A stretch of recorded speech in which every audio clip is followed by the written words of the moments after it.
प्यारे बच्चों, अब तक हमने अभ्यास 2D के 4 प्रश्नों को हल कर लिया है। आज हम 5वें प्रश्न से हल करना शुरू करेंगे। तो 5वां प्रश्न हमारा है, निम्नांकित को सरल कीजिए। इसका पहला खंड है 1/3 की घात ऋण 2 गुणे 3 की घात 2 भागे 3 की घात ऋण 3। तो आइए इसको हम हल करते हैं। यहां पर आप देखिए 1/3 की घात ऋण 2 है, तो इसमें हम क्या करेंगे, इस घात को धनात्मक बनाने के लिए 3 जो हर में लिखा हुआ है इसको हम अंश में कर देंगे और एक जो अंश में है इसको हम हर में कर देंगे। जब भी कोई भिन्न हो, उसकी घात ऋणात्मक हो, तो घात को धनात्मक बनाने के लिए हम अंश को हर में कर देते हैं और हर को अंश में कर देते हैं। तो इस प्रकार से ये हो जाएगा 3/1 की घात, ये धन 2 हो जाएगा, गुणे 3 की घात 2 भागे 3 की घात ऋण 3। अब 3/1 का मतलब 3 ही होता है, तो 3 की घात 2 हो गया, गुणे 3 की घात 2 हो गया, भागे 3 की घात ऋण 3।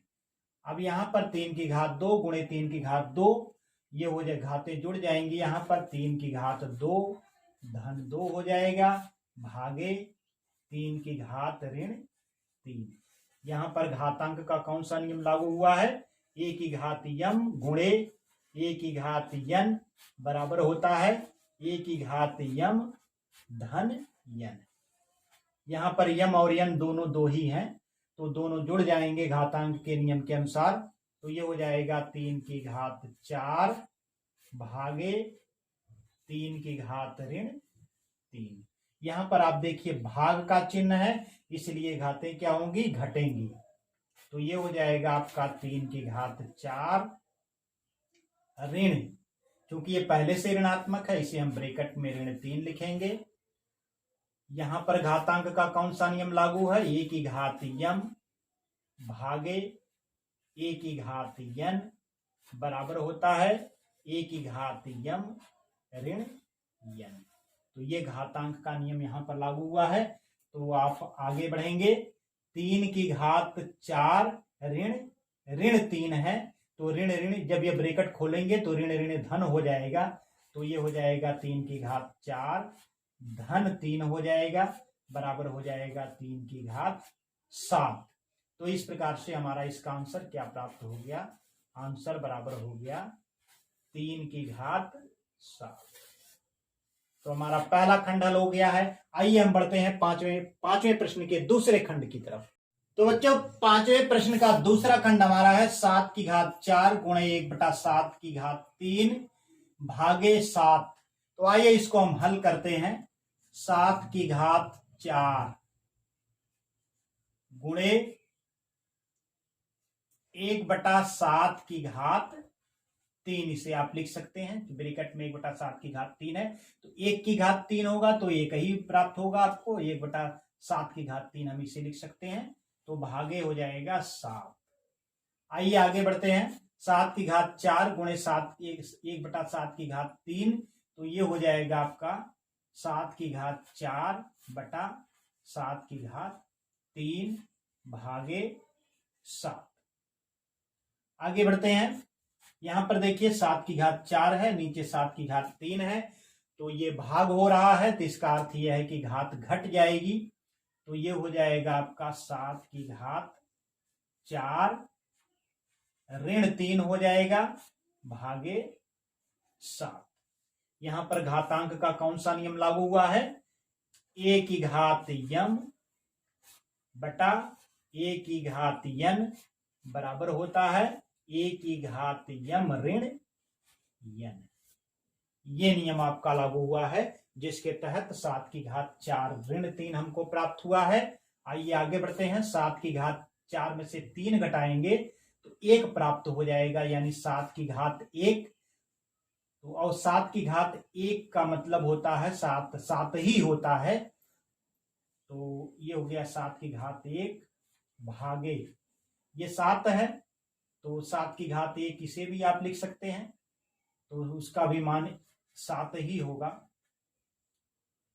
तो ये हो जाएगा आपका 7 की घात अब भाग दिया गया है तो वही घातांक का नियम लागू होगा। 7 की घात 1 ऋण 1 आपको प्राप्त हो जाएगा। ये हो जाएगा 7 की घात 1 में से 1 घटाएंगे तो आपको 0 प्राप्त हो जाएगा। 7 की घात 0 और 7 की घात 0 का मान क्या हो जाएगा? 1 हो जाएगा, क्योंकि 1 की घात 0 बराबर क्या होता है? 1 होता है। तो आपको आंसर क्या प्राप्त हो गया? आंसर बराबर 1। तो इस प्रकार से 7वें प्रश्न का हमारा दूसरा खंड हल हो गया है। सॉरी, 5वें प्रश्न का दूसरा खंड हल हो गया है। आइए हम बढ़ते हैं 5वें प्रश्न के तीसरे खंड की तरफ। बच्चों, 5वें प्रश्न का तीसरा खंड हमारा है 3 की घात 0 धन 3 की घात ऋण 1 धन 3 की घात ऋण 2। तो आइए इसको हम सरल करते हैं। 3 की घात 0 का मान क्या हो जाएगा?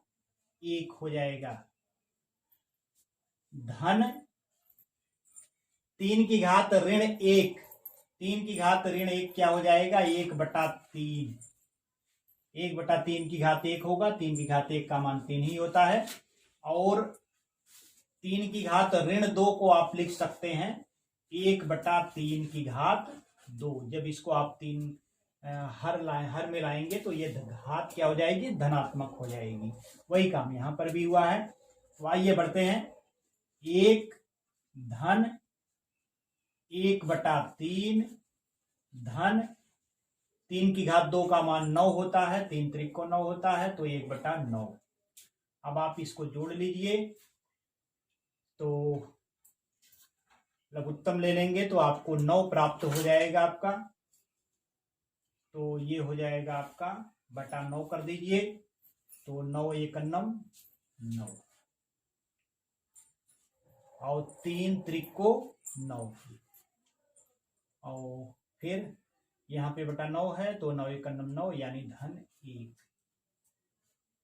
तो ये आपको प्राप्त हो जाएगा 9 3 12 1 13 13/9। तो हमें आंसर क्या प्राप्त हो गया? आंसर बराबर हो गया 13/9। तो इस प्रकार से हमारा 5वें प्रश्न का तीसरा खंड भी हल हो गया है। आइए हम बढ़ते हैं 5वें प्रश्न के चौथे खंड की तरफ। तो बच्चों, 5वें प्रश्न का चौथा खंड हमारा है 3 की घात 3 भागे 3 की घात 25 गुणे 3 की घात 4 की घात 4। आइए देखते हैं इसका हल क्या होता है। यहां पर देखिए 3 की घात 3 की घात 3 यानी घात की घात है। अगर घात की घात है तो घातों का गुणा हो जाता है घातांक के नियम के अनुसार।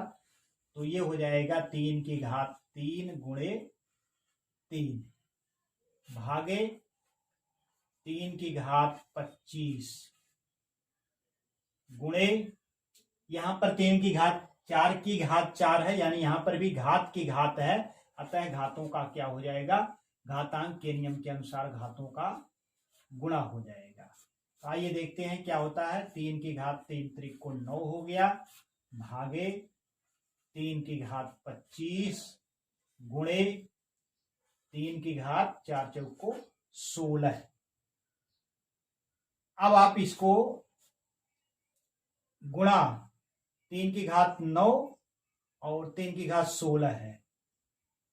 तो यहां पर आप 3 की घात 16 को 3 की घात 9 के साथ लिख लीजिए। तो यानी 3 की घात 9 गुणे 3 की घात 16। अब भागे कर दीजिए 3 की घात 25। यहां पर आप देख लीजिए गुणा हो रहा है तो घातें क्या होंगी? जुड़ जाएंगी घातांक के नियम के अनुसार।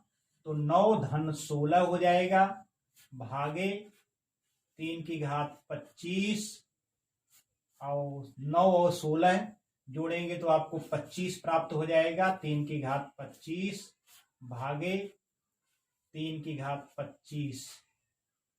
तो घातांक के नियम के अनुसार क्या हो जाएगा? घातें यहां पर घटेंगी। तो 3 की घात 25 ऋण 25 यानी 25 में से 25 आपका घट जाएगा तो 0 प्राप्त हो जाएगा। 3 की घात 0 है तो घातांक के नियम के अनुसार किसी संख्या की घात शून्य होने पर उसका मान 1 होता है, तो 3 की घात शून्य का मान क्या हो जाएगा? 1 हो जाएगा। घातांक का नियम 1 की घात शून्य बराबर क्या होता है? 1 होता है। तो आंसर हमें क्या प्राप्त हो गया? आंसर बराबर हो गया 1। तो इस प्रकार से 5वें प्रश्न के सभी खंड हल हो गए हैं। आइए हम बढ़ते हैं छठे प्रश्न की तरफ। छठा प्रश्न हमारा है 2 गुणे 3 की घात 6 गुणे 6 की घात ऋण 3 का मान ज्ञात कीजिए। तो आइए देखते हैं इसका हल क्या होता है। तो 2 गुणे 3 ब्रैकेट में है, उसके बाद घात 6 है, तो 2 का 3 में आप गुणा करेंगे तो 2 3 6 प्राप्त हो जाएगा। ये 6 की घात 6 हो जाएगा गुणे 6 की घात ऋण 3, तो ये हो जाएगा आपका 6 की घात ऋण 3 को आप 1/6 की घात 3 आप लिख सकते हैं। तो ये हो जाएगा 6 की घात 6 गुणे 1/6 की घात 3। घातांक के नियम के अनुसार अगर आप इसे हर में ले जाएंगे तो घात क्या हो जाएगी? धनात्मक हो जाएगी। तो ये हो गया आपका 6 की घात 6/6 की घात 3। ये हो जाएगा आपका। अब भाग है तो घात क्या हो जाएगी? घटेगी। तो 6 की घात 6 ऋण 3। घातांक के नियम के अनुसार a की घात m भागे a की घात n बराबर होता है a की घात m ऋण n। तो यहां पर घातांक के नियम के अनुसार क्या हो जाएगी? घात जो होगी 6 में से 3 घट जाएगी, तो आपको प्राप्त हो जाएगा 6 की घात 3। और 6 की घात 3 का अर्थ है 6 का 6 में 3 बार गुणा। तो ये इसका मान हो जाएगा 6 छक 36, और 36 में आप 6 से गुणा कर दीजिए गुणे 6, तो 6 छक 36, 6 त्रिक 18, 3 21, यानी 216 है आपको प्राप्त हो जाएगा 216। तो हमें आंसर क्या प्राप्त हो गया? आंसर बराबर 216। तो इस प्रकार से हमारा छठा प्रश्न भी हल हो गया है। अगले प्रश्नों को लेकर के एक नए वीडियो के साथ पुनः मिलेंगे, तब तक के लिए नमस्कार।